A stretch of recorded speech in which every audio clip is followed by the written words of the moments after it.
Okay,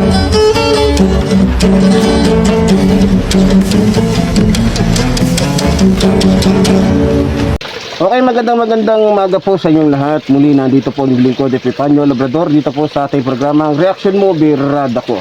At siyempre bago lahat, binabati muna po natin ang ating mga minamahal na taga-subaybay dito po sa ating programa, maging ating mga kababayan sa abroad, maging ating mga kababayan Luzon, Visayas, Mindanao na lagi po nating nakakasama. At siyempre, pinasasalamatan din po natin. Una sa lahat yung ating minamahal na Pangulong Ferdinand Marcos Jr., maging ang ating House Speaker Martin Romualdez, maging ang ating minamahal at ginagalang at napakabait po na First Lady Lisa Araneta Marcos, na walang sawa pong tumutulong sa inyong lingkod, Epifanio Labrador. Okay mga minamahal ko mga kababayan, sa araw pong ito, gusto ko pong bigyan ng birada. Ito pong ginawa pong pananakot na naman ng isang demonyo at siraulong gagong dating presidente natin, na kung saan hindi lamang po aso o tuta ng China, kung hindi talagang alipin ng China, dahil kung saan ay gusto niyang ipasakop ang ating bansa sa bansang China para tayong lahat ay maging komunista na, no? Na kung saan ang bansang ito ay talagang kumbaga sa ano pa kung sa mga GRO pa talagang tayo ay kumbaga ano bang tawag dito, nakalimutan ko, binugaw sa mga Chinong mga kumbaga kapitalista ng mga pogos, na kung saan sarit-saring iba't ibang mga pasugalan ang nakarating dito sa ating bansa dahil po sa katrayduran at kahayupan ni Rodrigo Roa Duterte, no? So pag-uusapan po natin ngayon ito po kanyang pananakot. Kung maalala ninyo mga minamahal ko mga kababayan, ay naging viral po ngayon sa social media, no? Maging sa Facebook, sa YouTube at sa iba pa, maging sa mga telebisyon, yung ginawa pong sinasabi na naman ni Rodrigo Roa Duterte. Alam naman natin kapag nagsalita tong hayop na to, lahat dinadaan niya sa joke, kahit ito ay napakasensitibo, no? Kung maalala ninyo, naglabas po ng statement, naglabas po ng pananalita, unang masamang pananalita itong si Rodrigo Roa Duterte, na ang sabi niya na mas maganda daw siguro kung magpapatay tayo ng mga senador para, alam nyo na, siyempre para yung mga senador niya ang maiupo, nang sa ganon ay makagawa sila ng batas na sasang-ayon, na papabor sa mga hayop, mga siraulo, mga gago, mga demonyong, mga politikong sakim sa pera at kapangyarihan, no? So alam na natin dito kung sino yung mga gustong ipapatay ni Rodrigo Roa Duterte. Siyempre, yung mga taong hindi pabor sa kanya. Kasama na rin dito yung mga tumatakbo ng pagka-senador. Isa na dyan siguro kung maalala ninyo, di ba? Etong si Franz Castro. Dati nang nakatanggap ito ng pagbabanta kay Rodrigo Roa Duterte. Kaya nga kinasuhan nito Ang problema lang, dahil mas malakas nga at maimpluwensya ang mga Duterte kaysa kay Castro, ayun, namanipula nila, no? So ang ginawa nila, kinausap nila ngayon yung judge na may hawak sa kaso ni Congresswoman Castro para siya ay hatulan, para mawalan siya ng kredibilidad, no? So magaling talaga, mahusay ang mga Duterte pagdating sa, alam niyo na, gamit ang pera at kapangyarihan, gamit ang kanilang karunungan sa batas, na kung saan hindi na nila nagagamit sa tama kundi sa kasamaan. So alam niyo mga minamahal kong mga kababayan, kayo, papayag ba kayo na para lamang mailuklok yung mga aso, yung mga tao, yung mga kapwa demonyo, diablo nitong ni Rodrigo Roa Duterte ay ipapapatay yung ating mga kumbaga ang ating mga senador o yung ating mga kapatid, ating mga kaisa na mga tumatakbong pagka-senador, papayag ba kayo? Ano ang reaksyon nyo dito? At ano ang masasabi ninyo, mga minamahal kong mga kababayan? Alam nyo, sa totoo lang ito, makikita nyo talaga yung kahayupan. Makikita nyo talaga yung kahayupan. Walang pinagbago si Rodrigo Roa Duterte. Talagang dinadaan niya sa pananakot. Siyempre, baka iniisip niya, teka, baka madaan ko to sa pananakot. Baka yung iba dito ay umatras na o umano na. Kasi ito nga, ipapapatay ko na. So akala siguro ni Rodrigo Roa Duterte, siya pa rin ang Pangulo para magawa niya lahat ng gusto niya. Nananaginip yata ng gising itong si Rodrigo Roa Duterte na isang demonyong gago. Isang demonyong gagong siraulong matanda na malapit ng mamatay. No?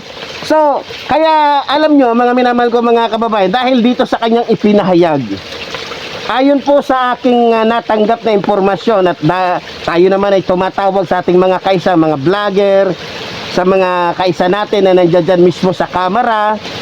So ayon po sa kanila, pinapaigting po ngayon ang pagbabantay, bantay sirado po ngayon ang mga Duterte sa ating gobyerno. Pinababantayan ng ating gobyerno ang galaw ng mga Duterte. Kaya kahit anong gawin nila, saan man sila pumunta, yung mata ng mga kapulisan, mata ng mga kasundaluhan, mata ng ibang mga ahensya pa, o ng mga may otoridad ay nakatutok ngayon sa mga Duterte para hindi sila makagawa ng anumang uri ng kasamaan. Dahil pag kumilos sila ng hindi tama, siguradong swak na o talagang mayroon ng matibay na ebidensya o kumbaga sa ay mayroon ng dahilan ang ating gobyerno para talagang ito si Rodrigo Roa Duterte ay isalpak sa bilangguan, no? Nang kahit papaano man lamang ay makatikim siya ng rehas dahil sa kanyang kasamaan, dahil sa kanyang kademonyuhan. Sa totoo lang mga minamahal ko mga kababayan, sa ginagawang ito ni Rodrigo Roa Duterte, mas lalo silang naiipit, mas lalong lumiliit, mas lalong nagiging maiksi, mas lalong nagiging kumbaga komplikado yung kanilang mga galawan. Bakit? Bantay sirado sila ng ating gobyerno. Bantay sirado sila. Kaya kahit saan sila pumunta, kahit sa ilalim pa ng kuweba, yung mata ng ating mga kapulisan maging ang mga kasundaluhan ay nasa kanila kung ano ang masama nilang gagawin. Matindi to kasi talo pa ni Rodrigo Roa Duterte ang isang taong may sakit na dapat bantayan. Talo pa nito yung may sakit na COVID na kung saan ay talagang bantay sarado, no? Hindi kasi ginagamit ni Rodrigo Roa Duterte yung isip niya. Basta pag gusto lang niya magsasalita siya. Hindi niya iniisip na sa kanyang sasabihin, mas lalo lang siyang mahihirapan. Na sa kanyang sasabihin, pati mga kasama niya mahihirapan. Wala tayong magagawa. Alam naman natin, di ba? Wala na sa sarili itong si Rodrigo Roa Duterte, na kung saan parang robot na lang na nagsasalita na hindi alam ang sinasabi. Nagsasalita dahil yun ang laman ng memory.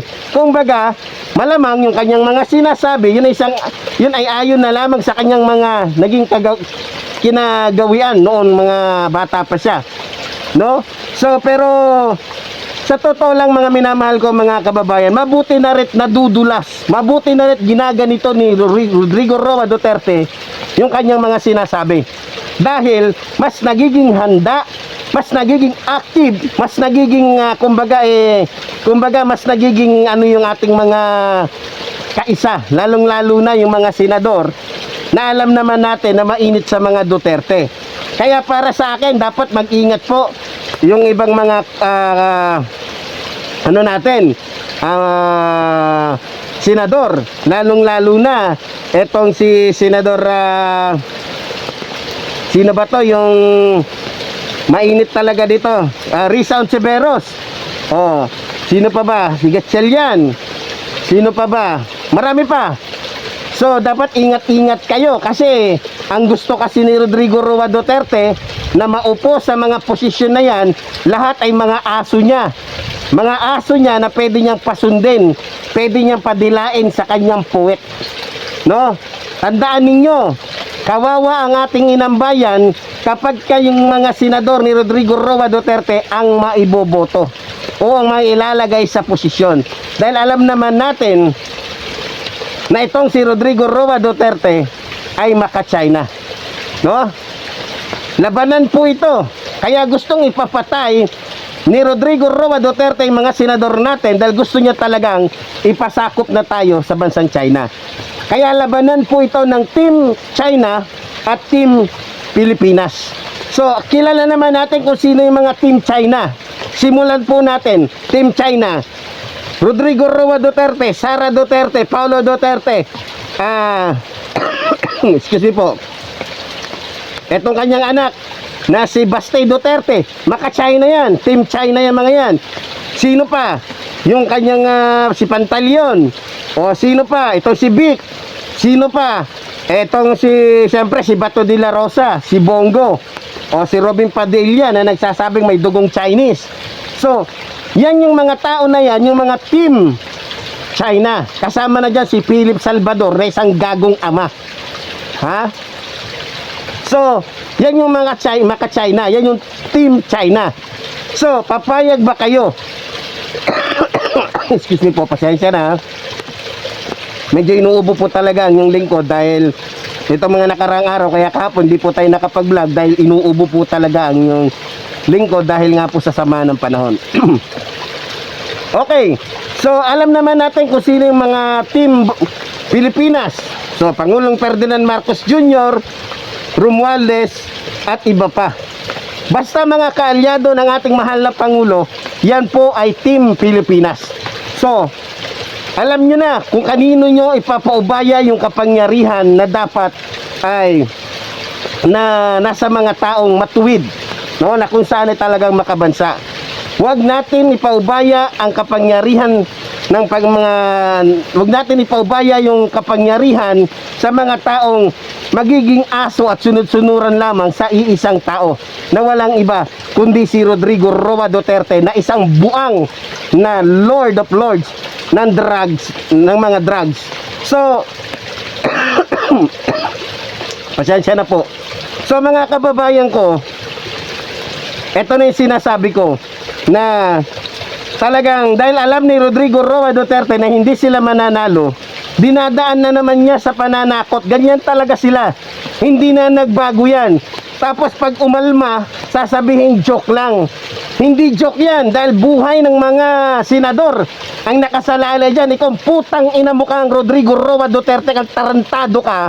Kapag alam mong matatalo ka, matatalo yung mga aso mo, nandiyan ka na naman, mananakot ka na naman sa mga kalaban mo. Lumabang ka ng patas, sasabi-sabi ka, sana maging patas ang aming mahal na Pangulo. Ikaw patas ka ba sa ginagawa mong siraulo ka?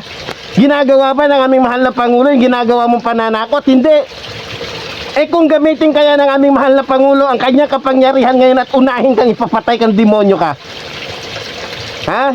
Sumusobra ka na, Rodrigo Roa Duterte, siraulo ka. Tarantado ka talaga, malademonyo talaga yung utak mong, diputa ka.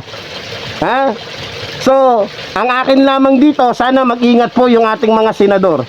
Dahil alam natin na hindi po magpapatalo yung mga demonyo na yan, yung Team China na yan. Kaya, mga kaibigan, kapatid, mga kaisa, ipanalangin natin ang ating mahal na Pangulo. Kaya, para sa akin, huwag natin bigyan ng pagkakataon na magkaroon ng kapangyarihan lahat ng kaalyado ng ating kalaban o yung kalaban ng ating mahal na Pangulo. Kaya muli po, tulad po ng sinasabi ng inyong lingkod, mabuhay po ang ating inang bayan, mabuhay po nagmamahal sa ating inang bayan. Maraming salamat po.